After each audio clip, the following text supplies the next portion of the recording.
Hello welcome to the video. നമ്മൾ കഴിഞ്ഞ ഏതാനും ക്ലാസ്സുകളായിട്ട് ഇന്ത്യൻ ഇംഗ്ലീഷ് ലിറ്ററേച്ചറിൻ്റെ ഹിസ്റ്ററി ചർച്ച ചെയ്യുകയാണ്. We discussed Indian English poetry in the previous class. In today's session we will be discussing Indian English prose. Indian English prose എന്ന unit 3 ആണ് ഇന്ന് നമ്മൾ ചർച്ച ചെയ്യുന്നത്. ഇന്ത്യൻ ഇംഗ്ലീഷ് പ്രോസിന് വലിയ ചരിത്രമുണ്ട്. ഒരുപക്ഷെ ഇന്ത്യൻ ഇംഗ്ലീഷ് പ്രോസ് ഇവിടെ രചിക്കപ്പെടുന്നതിന് മുൻപ് തന്നെ, even before Indians start writing in English language, there was prose in India. For example, Indian ലാംഗ്വേജസിൽ, റീജിയണൽ ലാംഗ്വേജസിൽ നമുക്ക് പറയാം പ്രോസ് എന്ന കലാരൂപം അല്ലെങ്കിൽ ഗദ്യരൂപം നിലനിന്നിരുന്നു. പ്രോസ് റൈറ്റിംഗ് റീജിയണൽ ലാംഗ്വേജസിൽ ഉണ്ടായിരുന്നു. ഇംഗ്ലീഷിൽ വരുന്നത് തീർച്ചയായിട്ടും ഈ ഒരു ബ്രിട്ടീഷ് റൂളിൻ്റെ സമയത്താണ്. അതൊരു കോയിൻസിഡൻസ് ആണെന്ന് വേണമെങ്കിൽ പറയേണ്ടി വരും. നമ്മൾ ഹിസ്റ്ററി പഠിക്കുമ്പോൾ അങ്ങനെ തോന്നുന്നത്. കാരണം എന്താണെന്ന് വെച്ച് കഴിഞ്ഞാൽ ഇന്ത്യൻ ഇംഗ്ലീഷ് സ്കൂൾസ് അല്ലെങ്കിൽ English education in India, Macaulay's minutes ഒക്കെ നമ്മൾ കഴിഞ്ഞ ക്ലാസ്സിൽ പഠിച്ചിരുന്നു. ഈ മെക്കോളേസ് മിനിറ്റ്സ് ഒക്കെ വരുന്നതിന് മുൻപ് തന്നെ ഇവിടെ തർജ്ജമകൾ വന്നിട്ടുണ്ട്. ഇംഗ്ലീഷിൽ ഉള്ള തർജ്ജമകൾ ഇന്ത്യൻ ലാംഗ്വേജിൽ എഴുതി ഇംഗ്ലീഷിലേക്ക് തർജ്ജമ ചെയ്യുന്ന ശൈലിയും അത്തരം കാര്യങ്ങളൊക്കെ ഇവിടെ ഉണ്ടായിരുന്നു. എങ്കിലും ഇംഗ്ലീഷ് എഡ്യൂക്കേഷൻ്റെ വരവാണ് ഒരു ബൂസ്റ്റ് നൽകിയതെന്ന് പറയാം, ഒരു ഉണർവ് നൽകിയതെന്ന് പറയാം ഇന്ത്യൻ ഇംഗ്ലീഷ് പ്രോസ്. നമുക്ക് ടെക്സ്റ്റിലേക്ക് കടക്കാം. Even before Macaulay's minutes in 1835, Indians had started writing prose in English. The article titled Account of the Jains, which was published in Asiatic Researches or Transactions of the Society instituted in Bengal for Enquiries into the History and Antiquities, the Art, Sciences and Literature of Asia, Volume 9. ഈ ഒരു article publish ആയിട്ടുണ്ട് even before Macaulay's minutes by Kavali Venkata Borayya. ഈ വെങ്കട്ട ബോറയ്യയുടെ ആർട്ടിക്കിളായിരുന്നു ഇത്. Is considered as a first published translated English prose by an Indian writer. First English translated prose ഇതാണെന്ന് പറയാം നമുക്ക്. പിന്നെ ഒബ്വിയസ്ലി നമ്മുടെ Raja Rammohan Roy, a defence of Hindu theism 1817, consider as a first prose originally written in English by an Indian. അത് underline ചെയ്യണം, സൂക്ഷിക്കുക, ഓർമ്മിക്കുക, underline ചെയ്ത് നോട്ട് ചെയ്ത് വെക്കുക. രാജാ റാംമോഹൻ റോയുടെ a defence of Hindu theism. Theism എന്ന് പറഞ്ഞതിൻ്റെ ദൈവശാസ്ത്രം എന്നാണ്, ഹിന്ദു ദൈവശാസ്ത്രം. 1817 അതിൻ്റെ ഉത്ഭവം അല്ലെങ്കിൽ അതിൻ്റെ പബ്ലിക്കേഷൻ എന്ന് പറയുന്നത്. In English, it was written in English. It was not a translation, it was originally written in English. He wrote 32 original essays in English. 32ഓളം ലേഖനങ്ങൾ അദ്ദേഹം ഇംഗ്ലീഷിൽ തന്നെ എഴുതിയിട്ടുണ്ട്. പിന്നെയോ നമുക്കതിൻ്റെ കുറച്ച് പേരുകളൊന്ന് നോട്ട് ചെയ്ത് വെക്കാം. അതിൻ്റെ പേരുകളാണ് കൊടുത്തിരിക്കുന്നത്. He wrote 32 essays. Which are they? Let us look at the names of those 32 essays. A second defense of the monotheistical system of the Vedas in reply to an apology for the present state of Hindu worship. 1817 വന്ന എസ്സേയാണ്.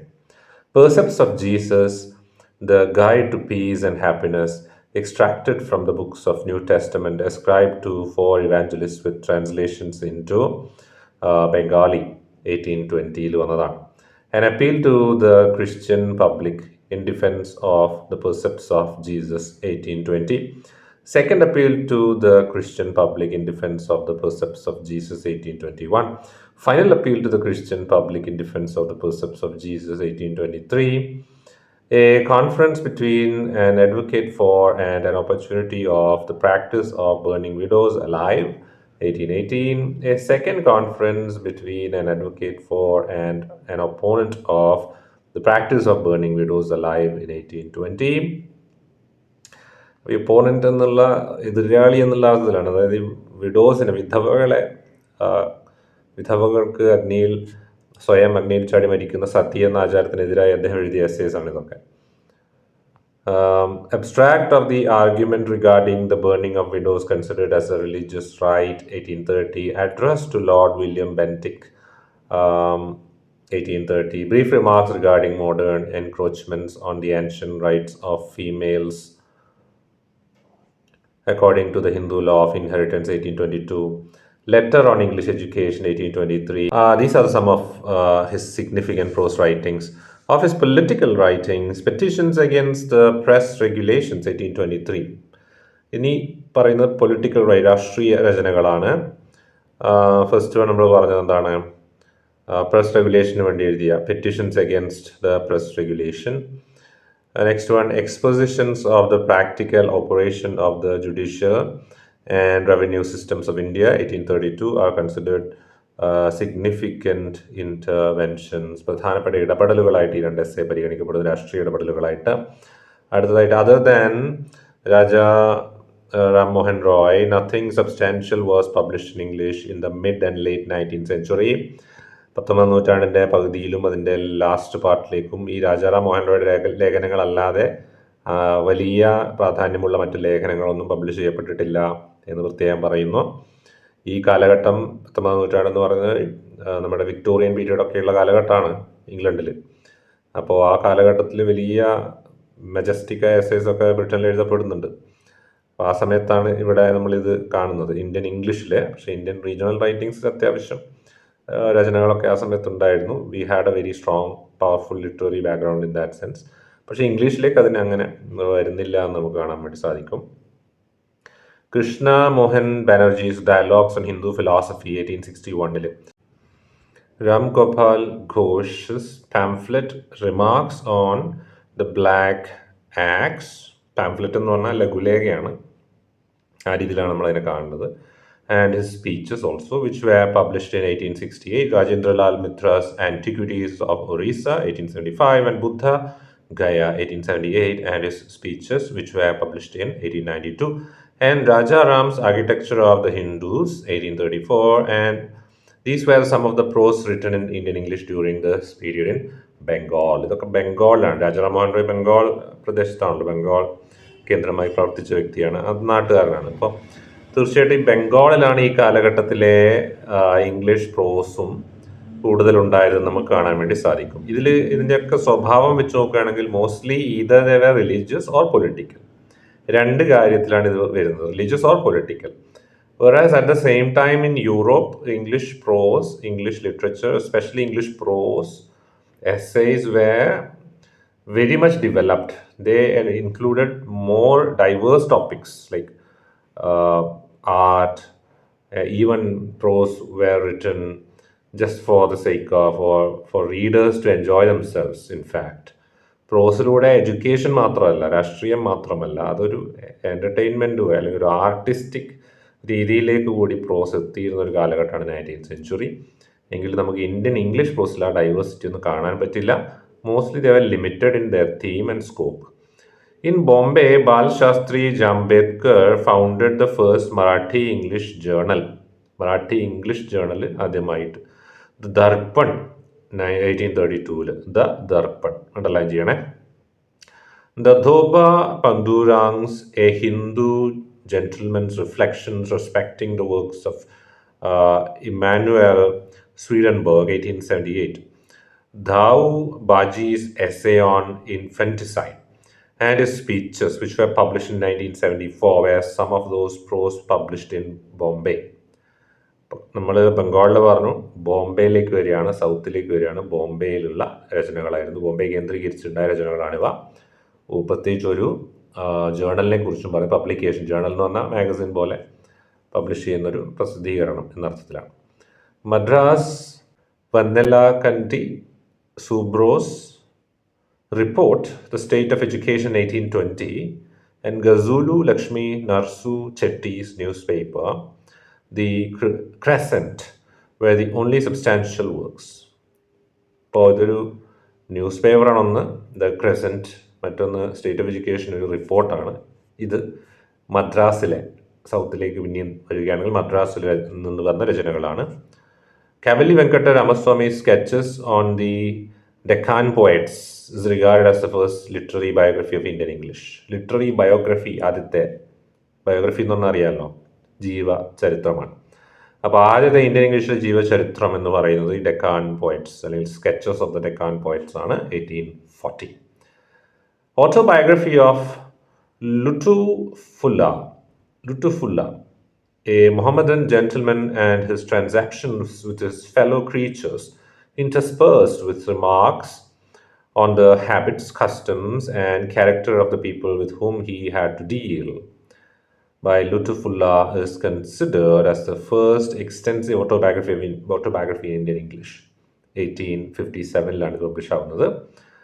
അപ്പോൾ ലുട്ടുഫുള്ള എന്ന് പറയുന്ന വ്യക്തിയാണത് എഴുതിയിട്ടുള്ളത്. ആദ്യത്തെ autobiography എന്ന് പറയാം in Indian English. Religious, cultural and historical political prose emerged strongly during the Indian Renaissance period. ഇന്ത്യൻ നവോത്ഥാന കാലത്ത് ഈ റിലീജിയസ്, കൾച്ചറൽ, സാംസ്കാരികവും മതപരവും ചരിത്രപരവും രാഷ്ട്രീയവും ഹിസ്റ്റോറിക്കൽ പൊളിറ്റിക്കൽ പ്രോസ് ഗദ്യങ്ങൾ ധാരാളമായി ഉയർന്നു വന്നു, പ്രത്യേകിച്ച് ഇന്ത്യൻ നവോത്ഥാന കാലത്ത്. Letters, biographies, autobiography and critical writing still remain less explored forms. ജീവചരിത്രമായാലും ഓട്ടോബയോഗ്രഫി ആയാലും കത്തുകളായാലും ക്രിട്ടിക്കൽ റൈറ്റിംഗ്സ്, നിരൂപണങ്ങളായാലും അധികമൊന്നും എക്സ്പ്ലോർ ചെയ്യപ്പെട്ടില്ല.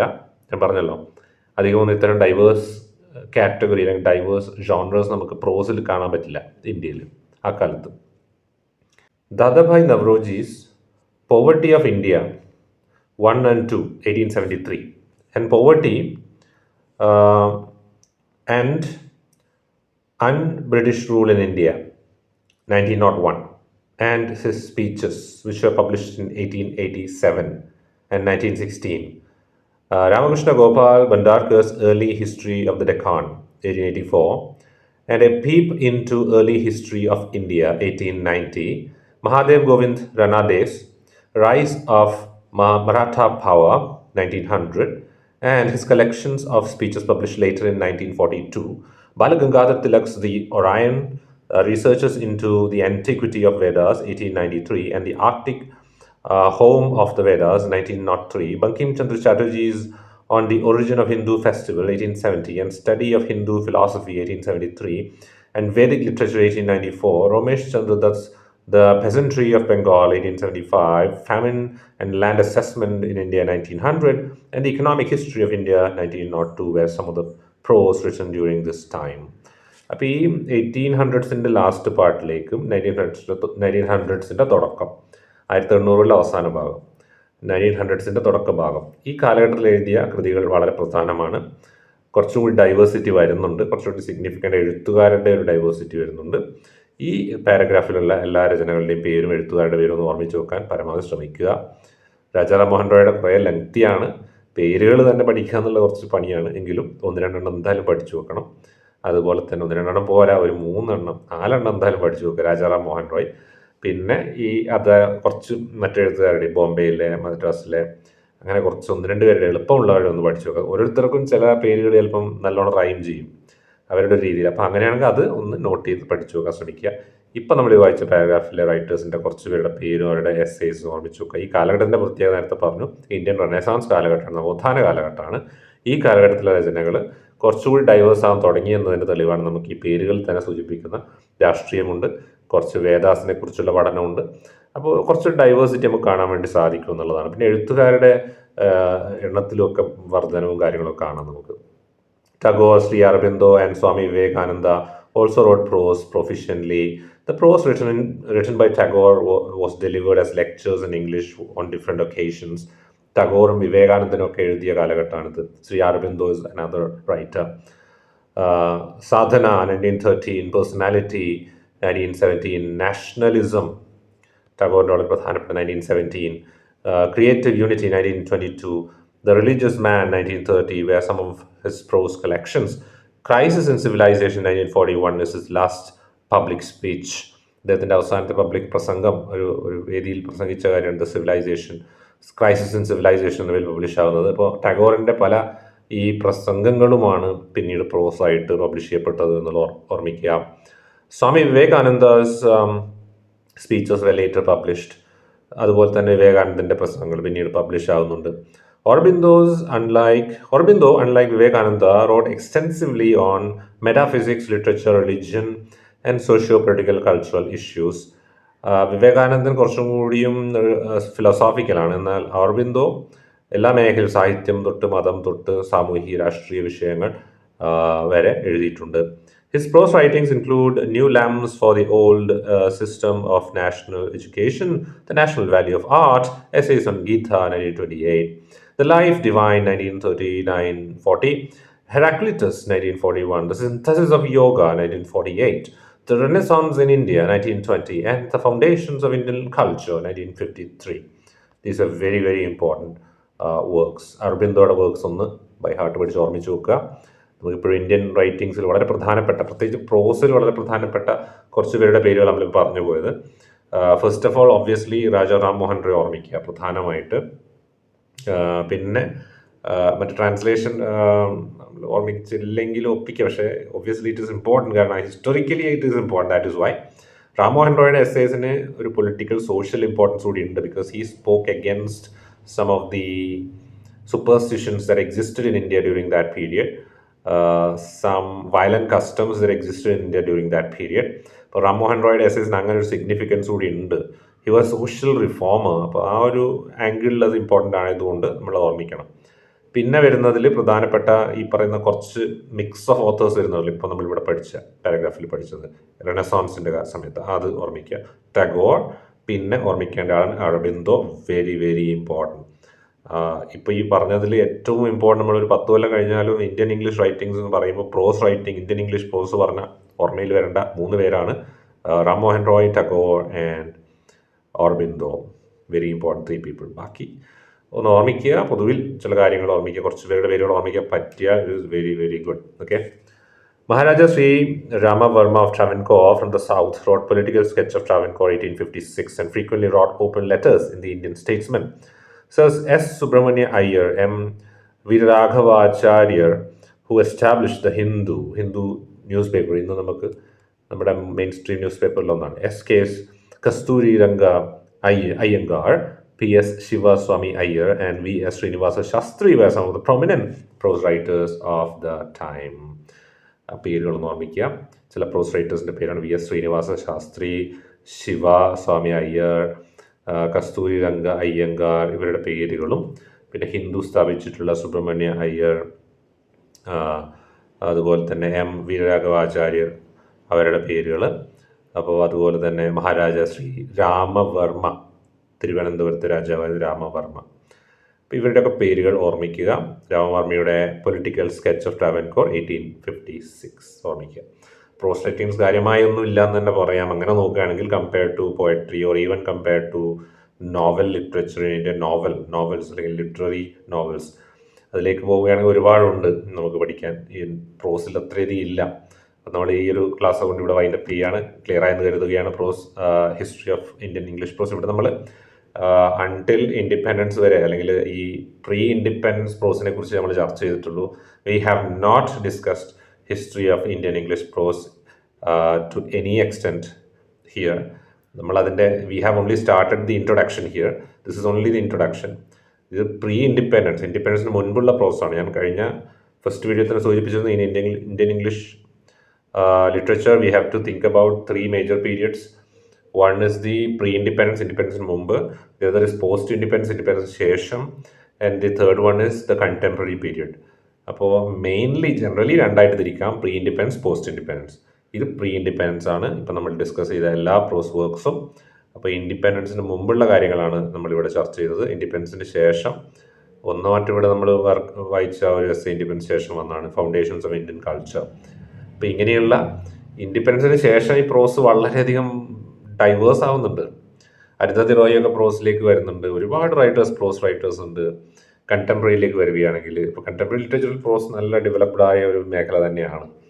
ഇത് പ്രീ ഇൻഡിപെൻഡൻസിൻ്റെ ഒരു സ്റ്റേറ്റാണ്. നമ്മൾ പ്രീ ഇൻഡിപെൻഡൻസ് ഇന്ത്യയിൽ ഇംഗ്ലീഷ് പ്രോസ് എങ്ങനെയായിരുന്നു എന്നാണ് ഇവിടെ നമ്മൾ പഠിച്ചത്. അപ്പോൾ ക്ലിയർ ആയി എന്ന് കരുതുകയാണ്. സംശയങ്ങൾ എന്തെങ്കിലും ഉണ്ടെങ്കിൽ നിങ്ങൾ കമൻറ്റ് രൂപത്തിൽ ഇവിടെ രേഖപ്പെടുത്തുക. ഈ ടെക്സ്റ്റ് വായിക്കാനായിട്ട് ബുദ്ധിമുട്ടുള്ളവർക്ക്, വായനയിൽ ബുദ്ധിമുട്ട് അനുഭവിക്കുന്നവർക്ക്, അതുപോലെ തന്നെ ക്ലാസ്സുകൾ കിട്ടാത്തവർക്ക് ഈ വീഡിയോ ഷെയർ ചെയ്ത് കൊടുക്കുക. വലിയൊരു സഹായമാകുമെന്ന് കരുതുകയാണ്. തുടർന്ന് നമ്മൾ അടുത്ത ക്ലാസ്സിൽ അടുത്ത യൂണിറ്റ് ചർച്ച ചെയ്യുന്നതാണ്. അപ്പോൾ ഒരിക്കൽ കൂടി വീഡിയോ ഒന്ന് റിപ്പീറ്റ് കേട്ടിട്ട് എന്ത് ചെയ്യുക, നിങ്ങൾ മേജറായിട്ടുള്ള ഞാൻ വായിച്ചു പോകുന്ന എസ്സേസിൻ്റെ പേരും എഴുത്തുകാരുടെ പേരും ഒന്ന് നോട്ട് ചെയ്യുക, അല്ലെങ്കിൽ റിപ്പീറ്റ് കേൾക്കുക. ചിലർക്ക് റിപ്പീറ്റ് കേട്ട് കഴിഞ്ഞാൽ മെമ്മറിയിൽ നിൽക്കും. അപ്പോൾ അങ്ങനെ കുറച്ച് പേരുകൾ ഈ ഒരു യൂണിറ്റിൽ നിന്ന് ഓർത്ത് വെക്കാൻ പ്രത്യേകം ശ്രദ്ധിക്കുമല്ലോ. അപ്പോൾ നല്ല ഒരു ദിനം ആശംസിക്കുന്നു. See you in another class. Thank you so much. Have a great day. By.